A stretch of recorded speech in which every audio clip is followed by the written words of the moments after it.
Hi, everyone. Welcome to the panel Path to CRO. My name is Tracy Young, and I am the CEO and co-founder of TigerEye.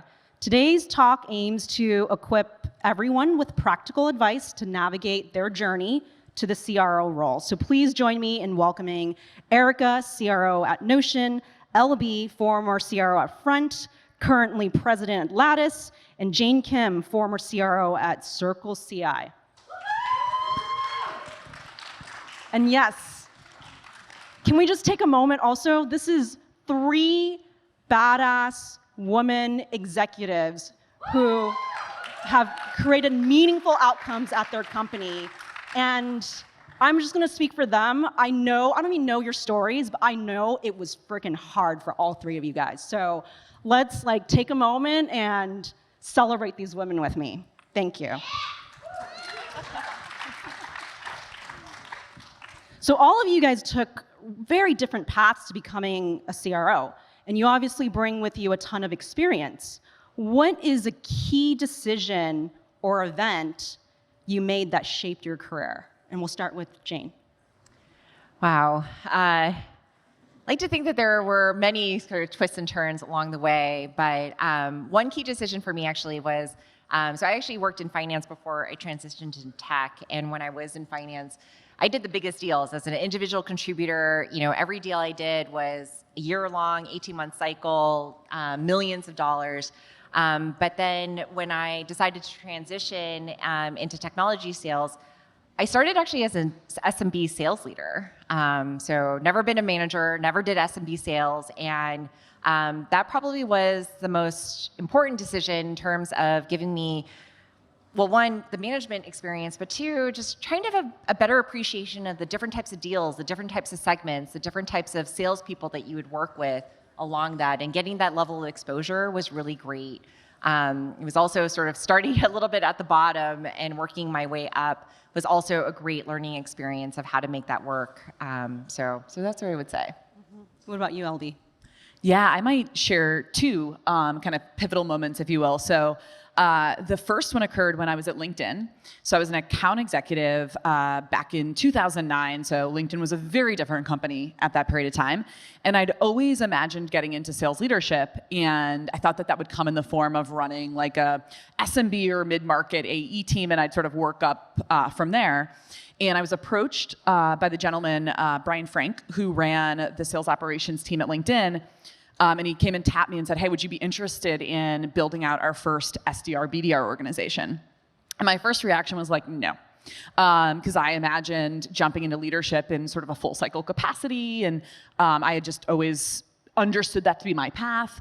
And I ended up eventually saying yes. And it was an incredible experience. It allowed me to immediately get into leadership. It allowed me to get my feet wet, managing and coaching folks who were hungry for coaching and development, and probably a slightly safer space than with more tenured, experienced folks. It gave me great exposure to kind of cross-functional partnership and operational excellence. And I also met my husband, who happened to be my co-manager. And we're happily married with 2 kids. So it was a great experience personally and professionally.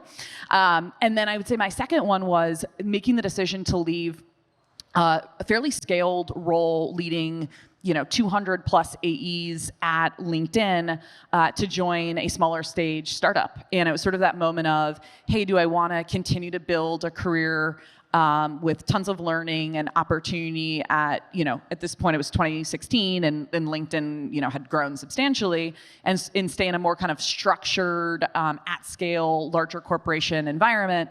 Or do I want to make the bet, jump into a tech startup, and kind of take all that's there? And I made the jump to becoming VP of Sales and Success at Intercom, and really enhanced my learning curve, tons of rich experience, but also just a pivotal move. And I think one you want to be decisive of and go in eyes wide open around. Erica. Amazing. For me, I'll share one. I would say the most defining moment on the journey to where I am today was getting the opportunity to make the leap from, I was leading sales operations at GitHub, and I was approached for the opportunity to make the transition to leading the global sales organization. It was not something I think that was expected for me or planned. And took a beat for me to recognize kind of the magnitude of the opportunity and shift the mindset of, I had long been an operator. I loved operations. I loved anything with data and numbers, and I thought I was just going to be in operations my whole career, and was presented with this really unique opportunity back 5+ years ago, which was rather unique. Now it's more of a trend, I would say, to see operations folks making a leap into sales leadership and revenue leadership. And it took a leap of faith on my part to invest in kind of new skill sets, learn new areas, take over a team that was pretty established, had a beloved leader, and kind of carve my own path in terms of who am I as a revenue leader.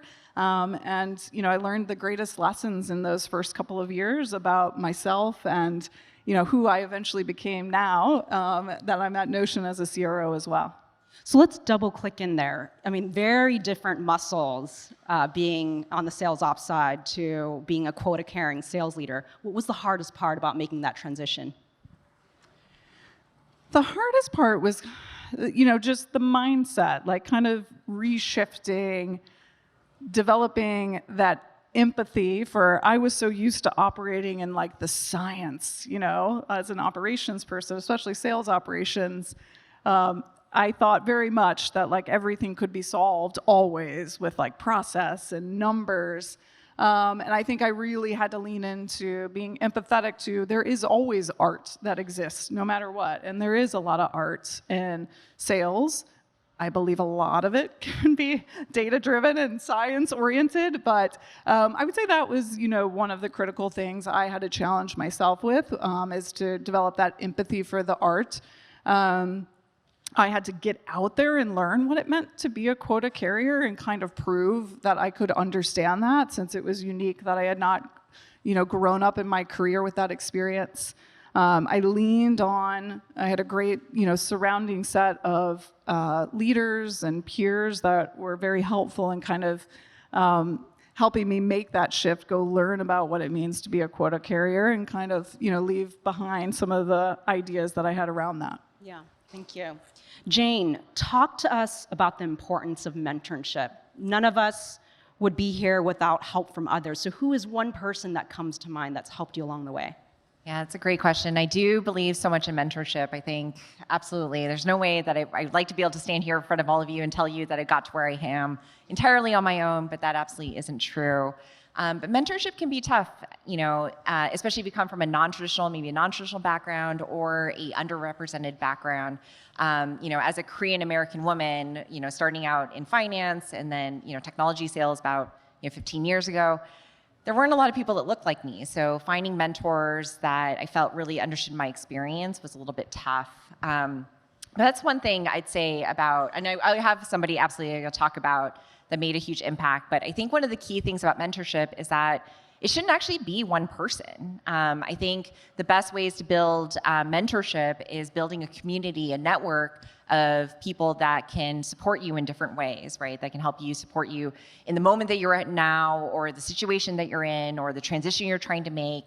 And getting sort of that level of a perspective is really important. And it kind of takes the pressure off of that one person that's going to be your guide through all of this. So, so I'd say mentorship is more about, what you're looking for in terms of mentorship, and what are the challenges, what are the types of insights that can help you, and using that as your guide to seek you out. But there is definitely one person I can think of.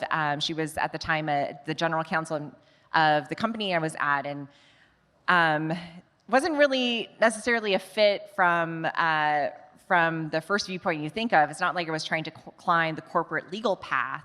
But she was a woman, a gay woman, and from her I learned just how to be able to, see the unique strengths that my personal background and my personal set of experiences, right, coming from finance, coming more from an operations perspective, into a quota carrying role, and how I could start to gain more confidence and in my unique background, my unique skill set that it can really bring to the table. And so having a mentor that helping me sort of find that authentic voice is something that I will always think about and treasure as part of my career.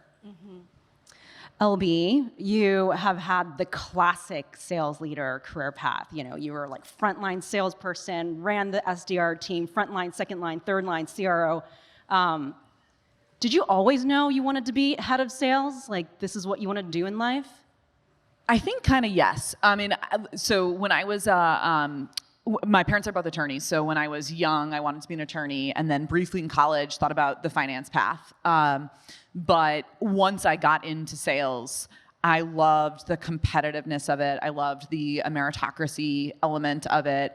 I loved the strategic element of it, the ups and downs. So, you know, for me, there was sort of like it was a good early match. And I also always knew I wanted to lead. And so I think pretty quickly I knew that was the path I wanted to take. I will say, you know, going back to the concept of mentors, I was lucky enough to have a mentor at LinkedIn, a gentleman by the name of Mike Gamson, who ran, you know, sales and success at LinkedIn. And so he and I were able to meet and talk through what that path could look like and some of the experiences that I'd want to get along the way. And I think that was immensely helpful.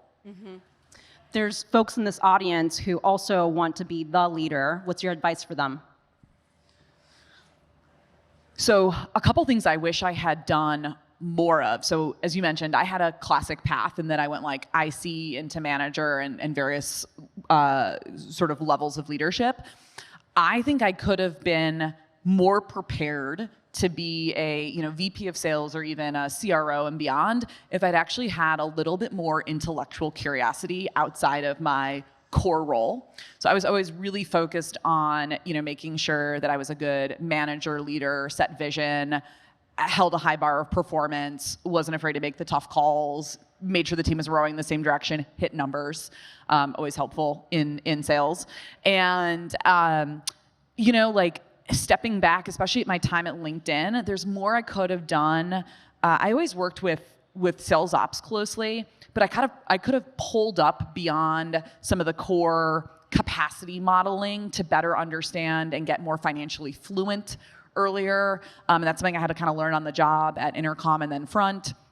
I wish I had partnered even more closely with PMM and really understood and been a bigger part of crafting messaging and positioning, because in this type of role, that's huge. So my advice would be, if you do take a classic path, which I'm an advocate of, take the time to kind of pull your head up and around.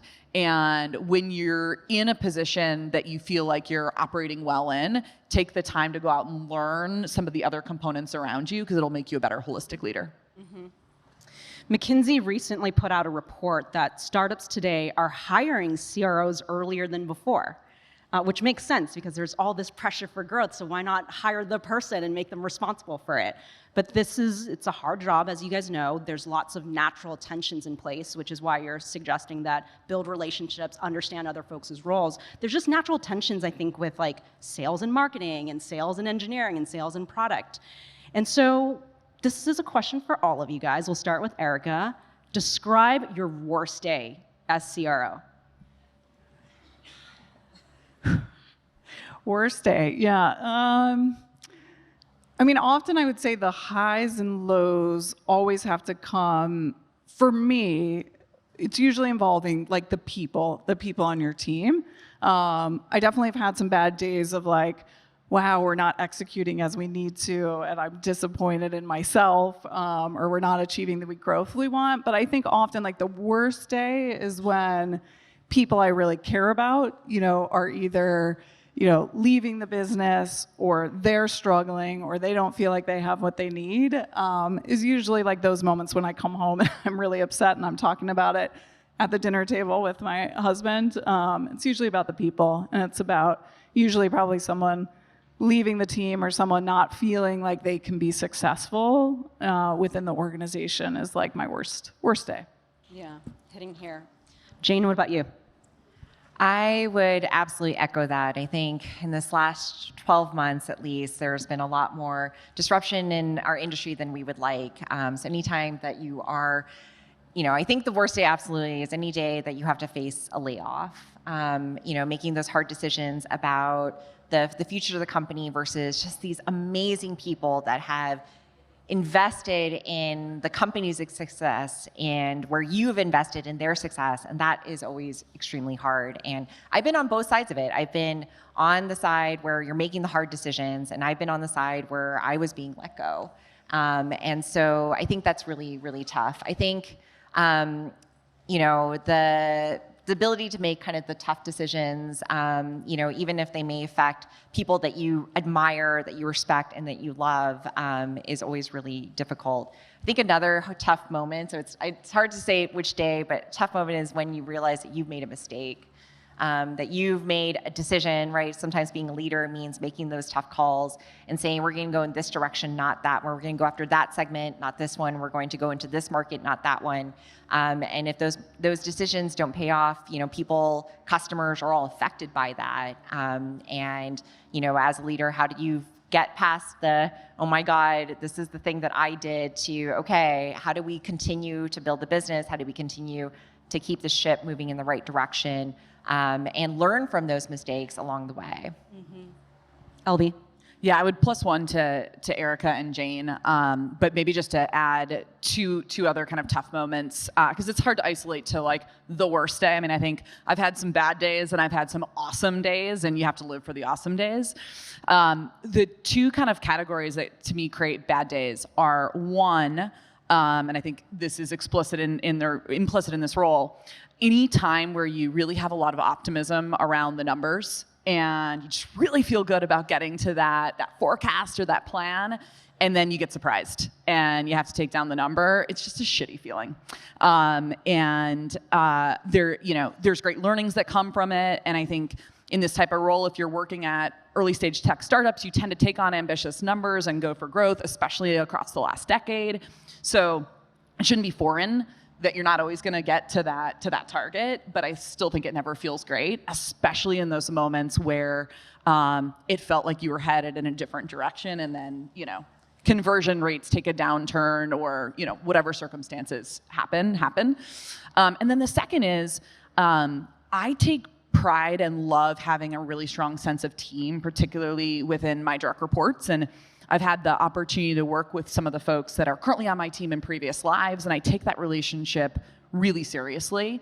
And so any time where I feel like there's big discord amongst my leadership team, and I would say like any executive team I've sat on, that isn't resolved pretty quickly, those are crappy days as well that I take home with me, if you will. All right, let's sell this role here a bit for the audience. Like, why CRO? Like, why would you try to convince this crew here to go after this career, right? Like, how does a good day look like as a CRO, or the best day as a CRO? How does it look like, Erica? Oh, okay. But back to the people. I mean, there's a lot of like good celebrating you get to do. We were talking earlier, like, if your company has a president's club, like recognizing high performance is like, that's amazing, right? To celebrate other people. I like I'll have an awesome day when it's like a rep is closed, like a really complex, hard deal, and there were 40 people at the company that actually got it over the line, and you get to go like talk about that, or you put it in Slack and you call people and you get on Zoom, and I don't know, that feels great. Like you did something really complex across many, many functions. Like it's never just one person that's getting things done for customers. And I don't know, I really like that when you see, 40 people that literally make it happen across 10 functions, and you get to like go celebrate that. That's a great day. I also like when you're like setting strategy for, the period of time that you may be, aiming for in the future. I think providing a lot of clarity and setting a vision and setting some goals, to me, like that's really gratifying. I think that's a good day as a CRO, to align people, put a good goal out there, make it ambitious, and create some excitement around what that means if you accomplish that. Yeah. Jane, what about you? Best part about being a CRO? Oh gosh, I talk about this. I sometimes think that being CRO is the most humbling of jobs because yes, you might think that you're at the top, but I carry no number, right? I don't own any accounts. I don't close any deals. And so my success literally is predicated on the success of my team, which is actually really clarifying of what my job is. My job is to make sure that my teams are as successful as they can. And so I absolutely echo Erica. Any opportunity I have to celebrate, the great customers that we've supported, the great deals that we've closed, and just the great performance from the team. The best moment absolutely is when you're on that stage and you're announcing President's Club winners and you see the excitement on their faces. And the thing that always kills me is they always thank me. That the winners always come up and they thank me afterwards for the honor, and I'm like, it's absolutely the opposite. I'm the one thanking you for all of the amazing work, the amazing contributions, the ways that you've elevated the rest of the team. And so this is the smallest way that I can think of to thank these top performers. So yeah, those are absolutely the best moments. I'll be your president, but really you still lead sales. So what's the best part? 100%. Well, so I think nothing beats a great global revenue kickoff. And I'll say CRO, anything in revenue I think is incredibly difficult, but I would also not choose any other role around the table. It's incredibly gratifying and fun, and you just have to be signed up for the ride. But a global revenue kickoff to me is this magical moment where everyone's in a room. There's so much energy. I mean, I think go-to-market teams are the heartbeat of the company, especially energy and kind of vibes wise. And there's something really cool about getting folks excited about the year to come, feeling all the potential, and having that moment of alignment and clarity on what you're collectively setting out to achieve for the year. That's incredibly, I think, intoxicating. So let's talk about automation. What part of your job should be automated? To rephrase this question, this is like a request for startups question. What do you wish someone was building for you? And we'll start with Jane and go down.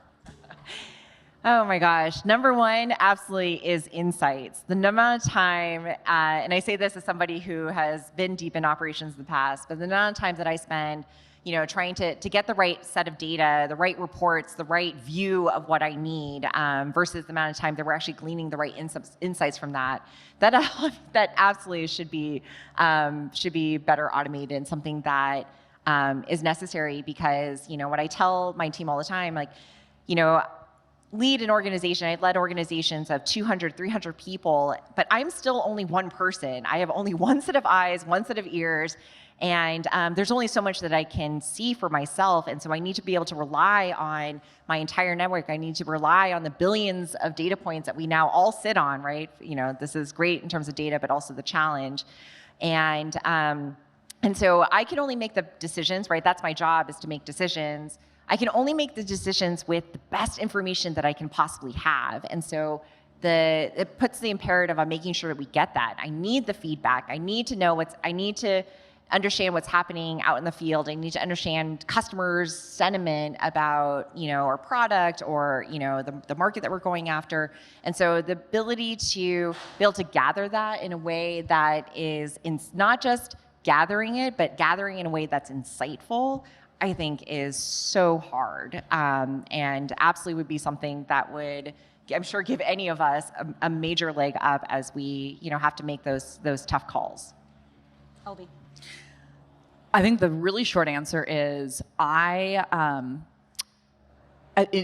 my role, I have really clearly asked my head of revenue operations to own the tech stack and think deeply about places where there's room for automation or great synergy. So I'll be honest, I don't spend a ton of time thinking through sort of tech stack. It's not my natural inclination, but having come from Intercom and Front, which are both technologies that include, automation as part of your strategy on how you talk to customers, I believe there's still big opportunity on whether it's customer support teams or BDR and SDR teams to automate some of the places where we have intelligent, expensive people answering very foundational, fundamental questions. And I think there's some really good technologies out there tackling this, but still room to run. Erica? Yeah, I mean, for me personally, similar to Jane, I would say, wrangling the data and understanding what's happening in the business, especially connecting the dots across, marketing and sales and CS and, the support organization. I feel like I look at sets of data and I think there are probably like 10 to 20 questions I probably always ask, and I would love that to get automated out of my brain into the things that come to me, where instead of looking at a set of data and trying to understand what's happening, it already answers the next 10 questions that I inevitably ask, because I always feel like you look at something and you're like, wow, if I could just understand this piece of it. So I'd like to automate that. The 10 to 20 things I always think about and ask, and just have it appear. Yeah. And help me understand that connected journey across, the end-to-end for what customers are experiencing and like where we have the opportunity to optimize. So I know you guys have seen Glenn, Gary, Glenn Ross. It'd be interesting to see the age of this group here. Yeah, okay, a lot of people have seen Glenn, Gary, Glenn Ross. Great. So there's a certain stereotype in sales that I believe can be true, but I hope that it's outdated and wrong. So what impressions of sales do you think is just like totally not correct? I'll start with Jane. Oh, this is a great one. So I started my career, many years ago, decades ago now, and sales was very, very different. And the one myth that I absolutely think can be busted is the myth of the rainmaker. Yes, there are some people who have magical skills at the negotiation table that just know exactly where to push and pull to get the final deal closed, but sales is something that absolutely can be demystified. It doesn't take somebody who has these mythical skills to do well. Sales can be a science. It is an art for sure, but it can be a science. There are stages and processes that go from an early introduction and generating interest to ultimately getting to a close. And so the thing that I think is really exciting about that is that anybody can be good at sales. And I think that's the other big myth, is that it's an industry that is still very much, has changed a lot in the last 25 years, but it's still dominated by men, by white men.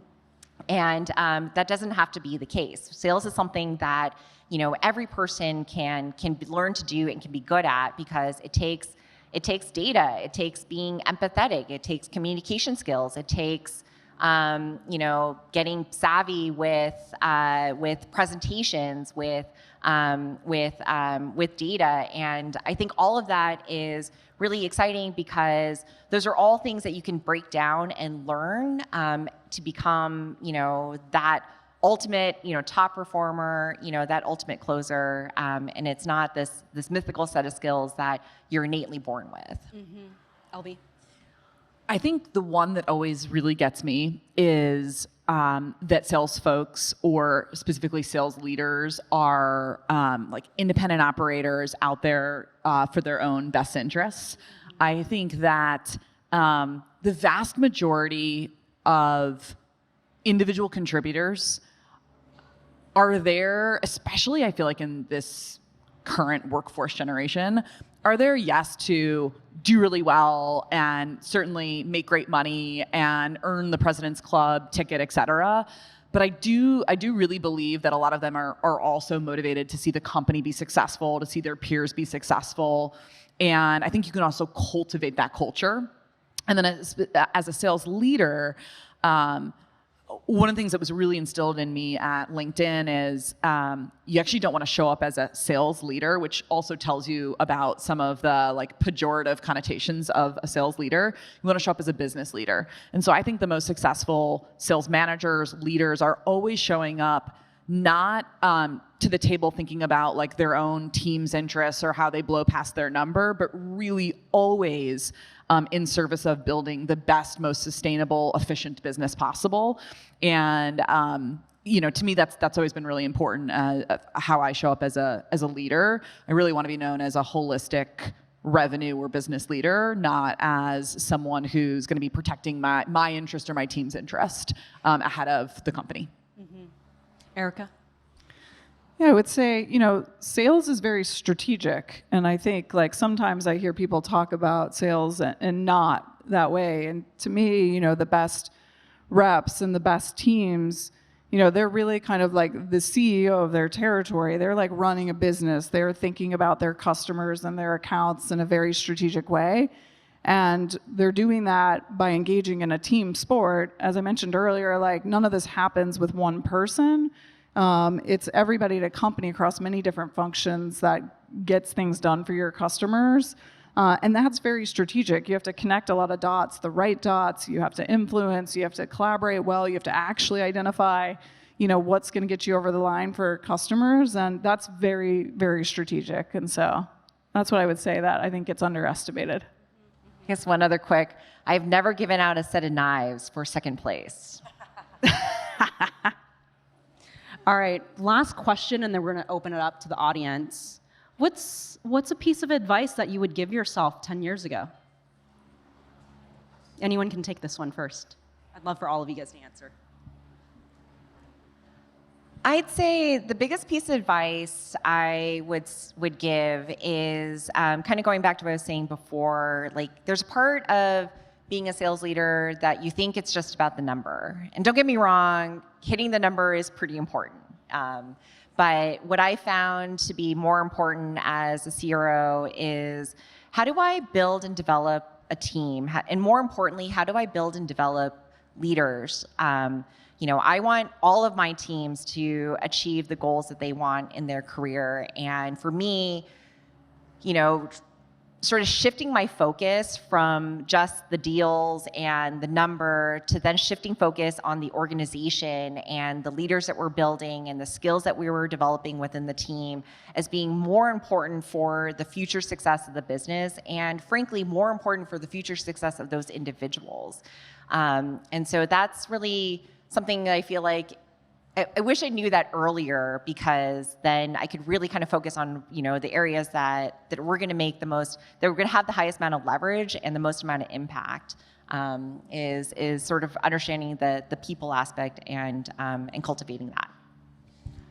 I'd share two things. So one, just to reinforce, I think taking the opportunity to have intellectual curiosity on what is a overall healthy financially sustainable business look like, better understanding marketing in and out 10 years ago, learning the differences of how EPD teams communicate and work and the language that's innate to those teams and how to be an effective partner at bringing product feedback at scale and in quantified ways to those teams. So really having more intellectual curiosity around the cross-functional elements would be one. And then the second, I think so much of this job comes down to how effectively you can communicate at different altitudes and really knowing how to resonate, whether you're in a board meeting or a senior leadership or exec team meeting or with your directs or the broader organization or the broader company. And so just really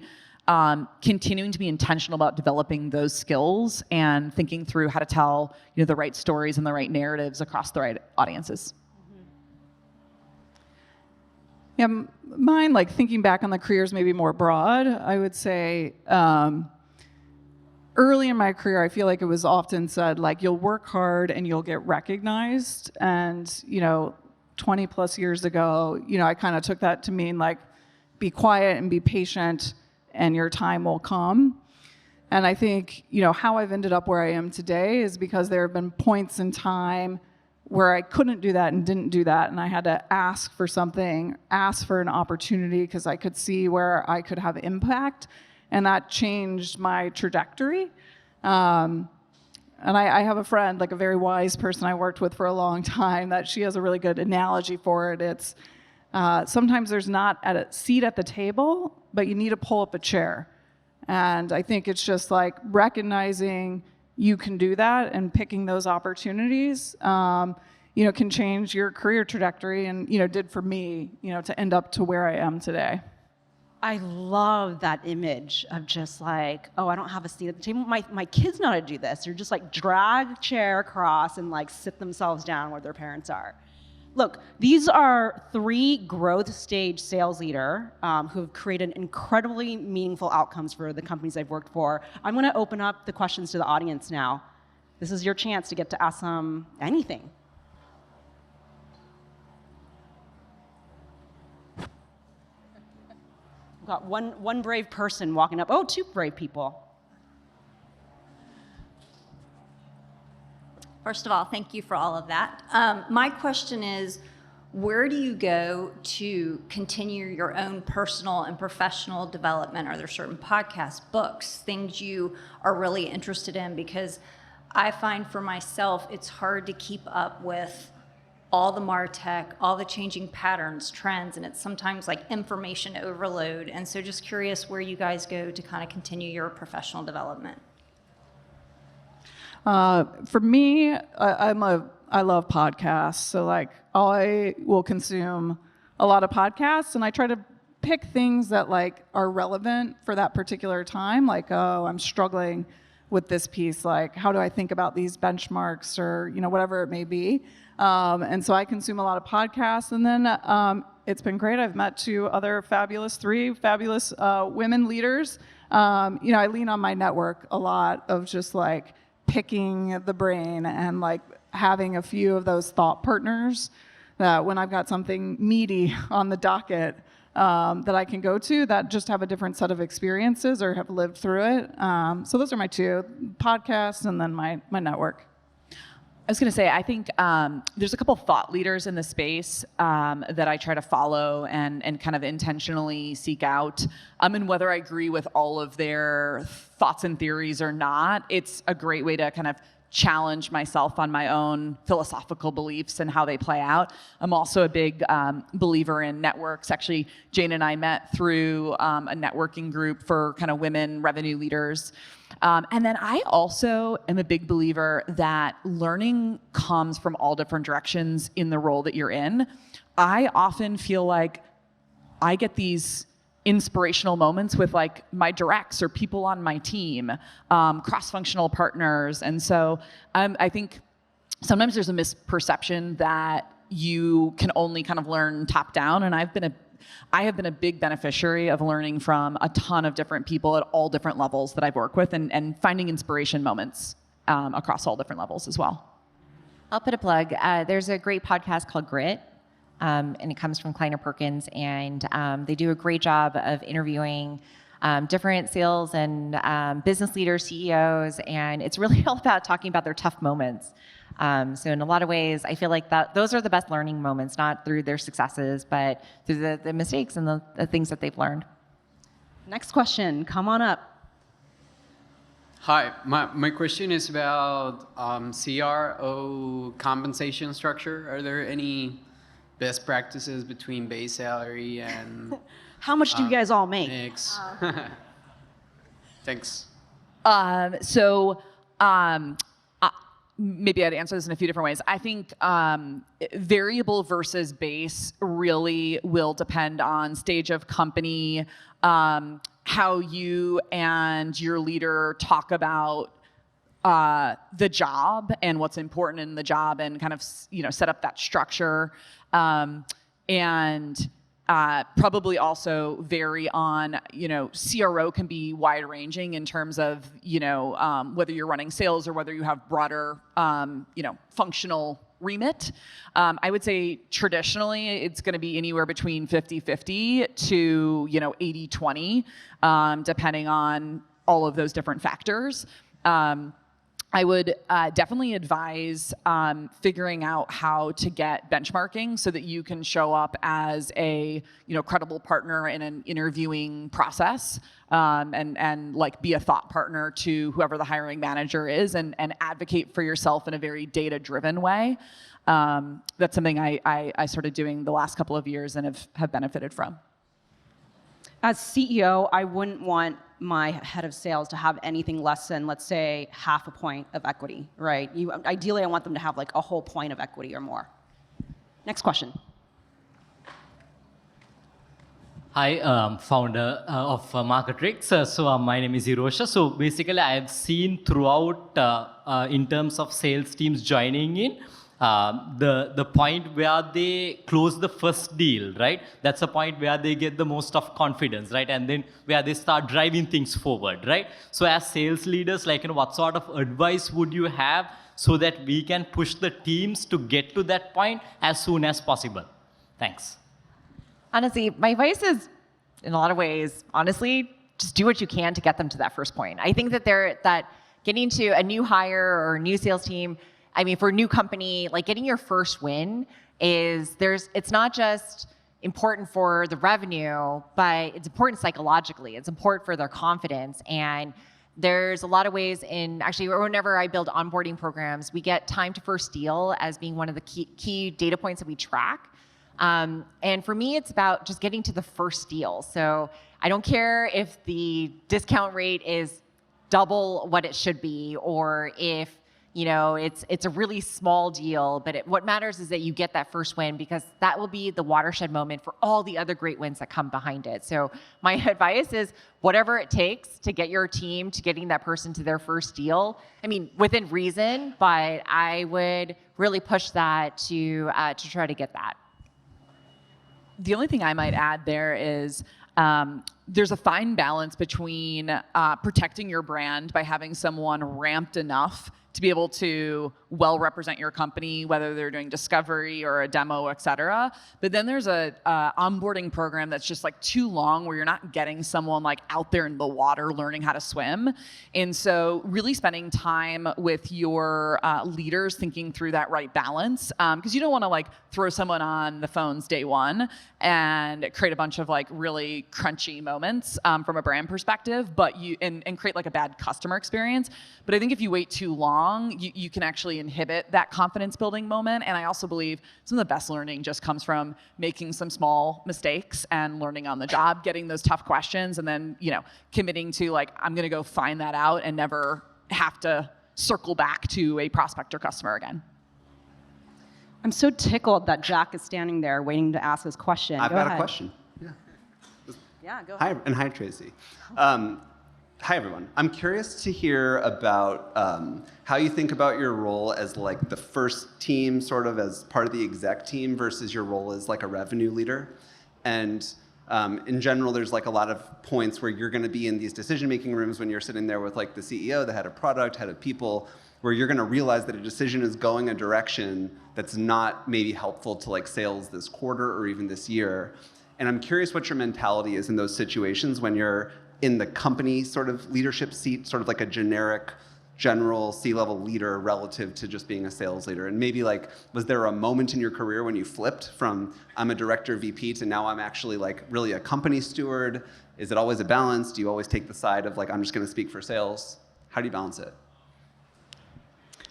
Wow, that's a good one. Yeah, I mean, I guess for me, like, I really do think about that executive team as the first team. And I feel like I really internalized that over the last few years. I don't know that there was a moment, but I think a series of moments where I realize, only having my sales hat on leads you astray. Like, you make a product decision, an EPD decision, to fast track something that you really shouldn't have if I had my sales only hat on, right? And I was putting pressure that like, we need this thing to come out, and it's not the right decision for the business or for EPD.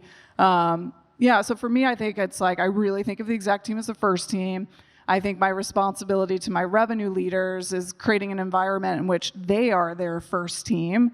And that enables them, when something goes against sales or something they maybe don't like, that they can help each other figuring out what do we have to shift in whatever that direction may be, and how do we all band together to, figure out our new path. I think it is absolutely imperative that in any of these roles, you're part of your executive team first, and that is your first team. And I think this plays into a lot of what I believe philosophically, which is you actually don't want to show up as a quote unquote sales leader. You want to show up as a business and make sure that everything that you're doing is very clearly in the service of building a strong, sustainable, unified business. And I think, as a sales leader, a revenue leader, go-to-market leader, you should care as much about efficiency as the CFO, and they should care as much about growth and culture as you do. And that, to me, that's a sign of a really effective executive team. And I also think there are moments where, because of your heritage, your history, your background, you are also obligated to make sure that the executive team lands in the right place by bringing forward your knowledge, which may look like advocacy, but you're simply bringing forward information or perspective that actually may help the company land in the right place. So I think it's a balance. I think you want to show up as exec team first, business leader, and you also don't want to go with the flow that you're not actually bringing those moments of truth on, those friction points. So it's a balance. Erica, LB, Jane, you guys are awesome. Thank you so much for being here today with all of us. And thank you for the audience for joining us today too. Thanks. Thank you.